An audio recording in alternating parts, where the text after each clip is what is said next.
আসসালামু আলাইকুম রহমতুল্লাহি ওবরাকাতু। হোমিও শিপা ইউটিউব চ্যানেলের পক্ষ থেকে আপনাদের সকলকে জানাই রমাদান মোবারক। তো প্রিয় দর্শক, রমাদানের জন্য আবার একটি টিপস নিয়ে আপনাদের সকালের মাঝে হাজির হলাম। আশা করছি পুরো ভিডিওটি দেখবেন।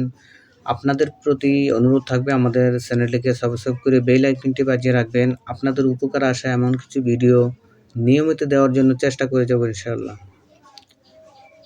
তো এর আগে যে ভিডিওটি দিয়েছিলাম সেটি হচ্ছে ইফতারের ভিডিও। ইফতারিতে কী খেলে কী খাওয়া যায় সেই ভিডিওটির লিঙ্ক ডেসক্রিপশন বক্সে দেওয়া থাকবে।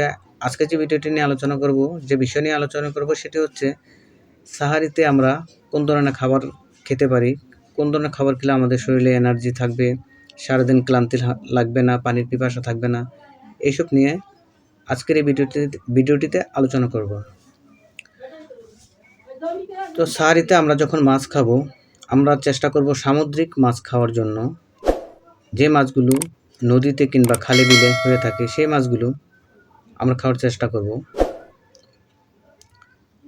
তাছাড়া আমাদের সাহারিতে ডিম খেতে পারি, দুধ খেতে পারি, মাংস খেতে পারি। সাহারিতে আমরা ছোলা খেতে পারি। তারপরে শাক সবজির ভিতরে চেষ্টা করব শাক খাওয়ার জন্য। লাউ শাক আছে, লাউ খেতে পারেন। তাছাড়া কলমি শাক আছে, এগুলো খেতে পারেন। এই খাবারগুলো খেলে সারাদিন শরীরে প্রচুর পরিমাণে এনার্জি পাবেন। কাজ কাম করতে গেলে আপনাদের ক্লান্ত মনে হবে না।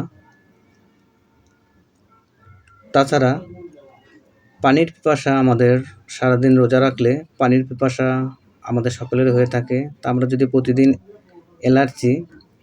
একটি দুটি এলাচি যদি প্রতিদিন খেতে পারি খাবার শেষে, এলাচির বিচিগুলো, তাহলে আমাদের সারাদিন ক্লান্তি কিংবা পানির পিপাসা লাগবে না। সবাইকে ধন্যবাদ।